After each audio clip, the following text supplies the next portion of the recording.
I always knew I'd end up doing something idiotic. But joining the Cosmic Exchange Program? This took the cake. Imagine my surprise when the Intergalactic Council picked me, John Absolutely Average Smith, to represent humanity. My parents must be so proud. So there I was, standing in a sterile room filled with strange machinery and equally strange aliens, wondering why I hadn't just stuck with accounting. Across from me stood my alien counterpart, a creature resembling a cross between a squid and a chandelier. His name was Zlorf, and he looked as confused as I felt. "Ready for the exchange?" asked a disembodied voice. "Ready?" "Sure. As ready as I'd ever be to swap places with a bioluminescent squid." The process was simple. I'd go to Zlorf's world, and he'd come to mine. The goal? Cultural exchange. The reality? Probably more like mutual bafflement. The machine buzzed, whirred, and next thing I knew, I was on Zlorf's home planet, a place with way too many glowing things and not nearly enough gravity. I floated slightly off the ground, waving my arms like a deranged bird. Graceful? Hardly. "Welcome, human," said a squishy alien in perfect English. "I am Gluber. I will be your guide." Great. A personal tour from someone who looked like a sentient jellyfish. What could possibly go wrong? Gluber led me through the city, a kaleidoscope of lights and bizarre architecture. Buildings twisted and shimmered, defying every rule of physics I'd ever learned, or ignored. Aliens of all shapes and sizes moved about, giving me curious glances. "So, what do you think of our city?" Gluber asked, his gelatinous body jiggling with every word. "It's different," I replied, understating the obvious. "Back on Earth, our buildings don't usually look like they've melted." Gluber's eyes, if those blobs were indeed eyes, seemed to twinkle. "We favor fluid architecture. It adapts to our needs." "Fluid architecture. Right. We call that leaks back home." He emitted a sound that might have been laughter. "Human humor is delightful." Yeah, delightful. That's one word for it. We continued our tour, passing a market where aliens bartered with items that looked suspiciously like glowing rocks and wiggling tentacles.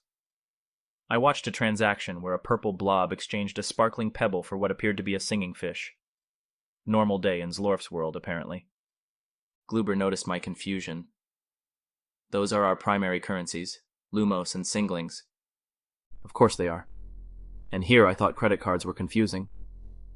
Gluber emitted another laugh-like sound. "You will adapt quickly, I am sure." "Adapt?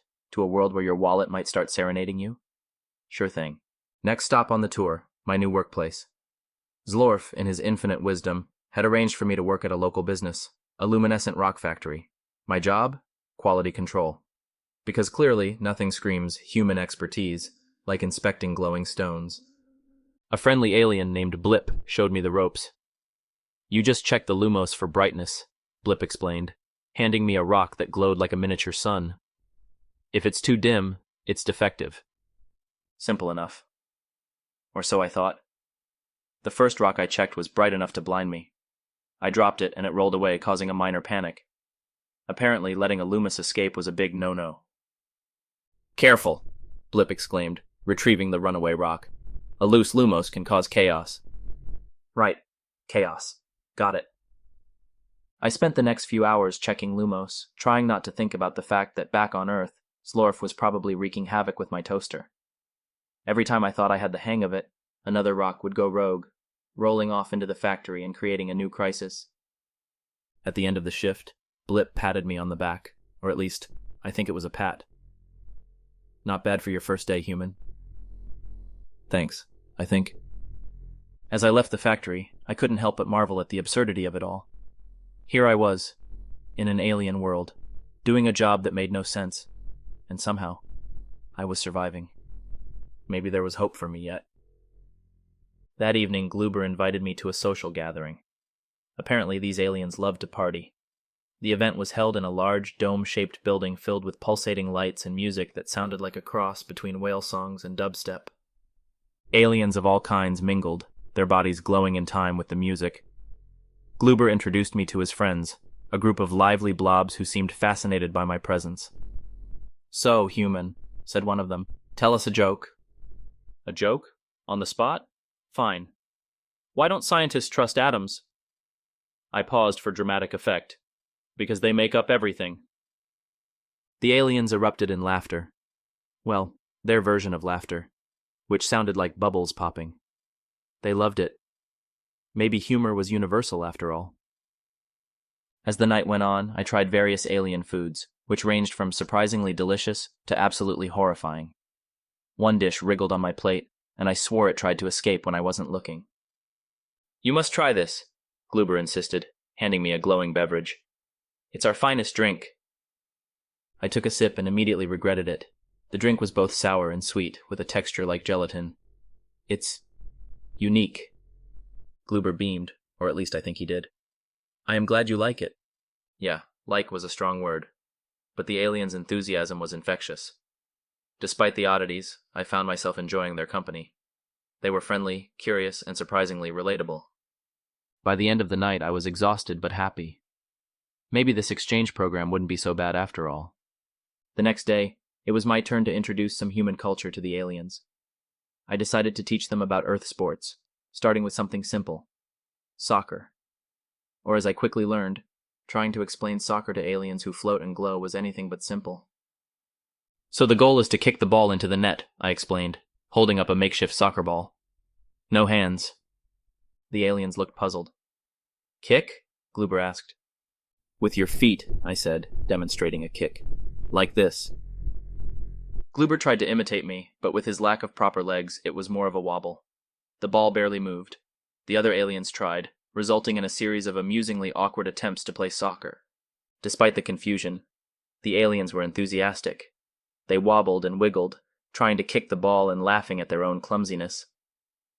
Eventually, we managed to have something resembling a game, with lots of improvisation and laughter. After the game, I introduced them to human music.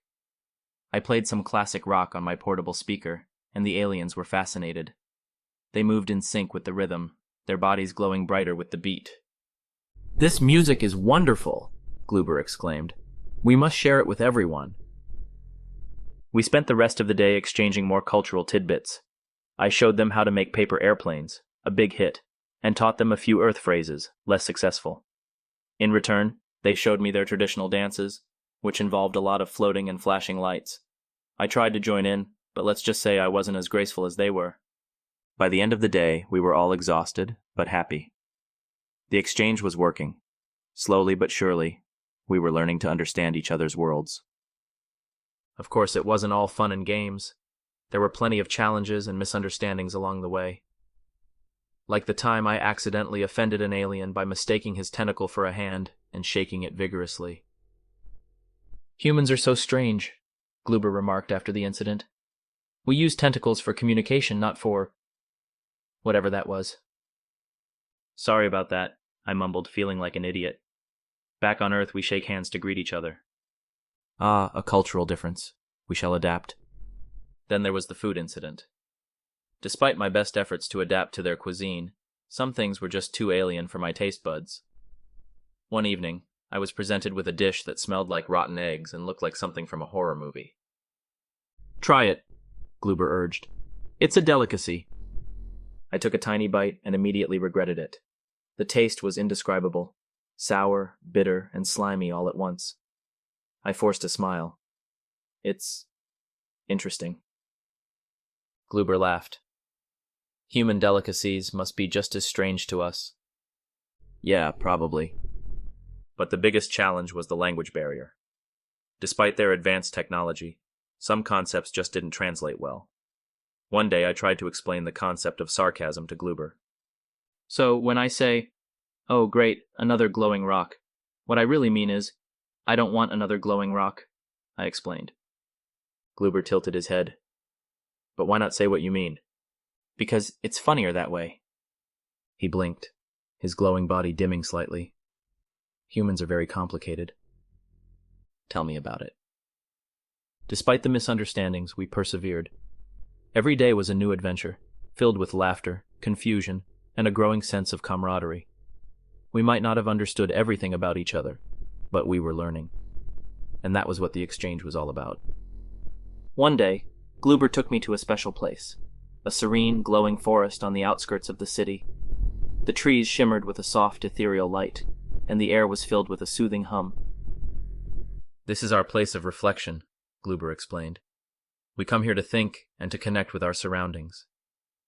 It was beautiful, unlike anything I'd ever seen on Earth. We sat in silence for a while, absorbing the peaceful atmosphere. It was a rare moment of tranquility in the otherwise chaotic exchange program. As we sat there, Gluber turned to me. John, I have learned much from you.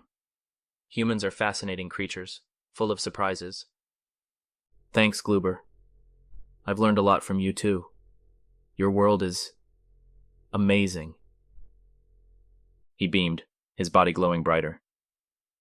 We have our differences, but we also have much in common.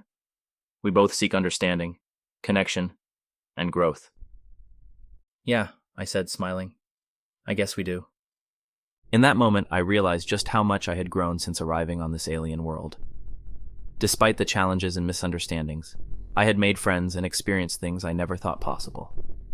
The exchange had changed me in ways I couldn't have imagined. We left the forest feeling more connected than ever. The barriers between us were slowly dissolving, replaced by mutual respect and understanding. Maybe the cosmic exchange program wasn't such a bad idea after all. All too soon, it was time for the exchange to end. I stood in the same sterile room where it had all begun, feeling a mix of emotions, excitement to return home, sadness to leave my new friends, and a deep sense of gratitude for the experience. Gluber stood beside me, his body glowing softly. I will miss you, John. You have been a wonderful exchange partner. I'll miss you too, Gluber. Thanks for everything. The machine buzzed and whirred, signaling that it was time. I took a deep breath, ready to return to Earth, but not quite ready to say goodbye. Remember what you have learned here, Gluber said, and keep sharing your humor. It is a gift. I nodded, feeling a lump in my throat. I will. And you keep being awesome, okay? He laughed, a sound like bubbling water. Deal. With one last look at my alien friend, I stepped into the machine. There was a flash of light, and suddenly I was back on Earth, standing in my living room. Everything looked the same, but I felt different.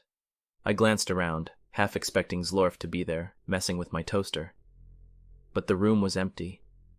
I smiled, thinking of the adventures I'd had and the friends I'd made. The exchange might be over, but the memories would stay with me forever. And who knows? Maybe someday I'd get to visit Zlorf's world again. After all, there was still so much to learn, and so many glowing rocks to check.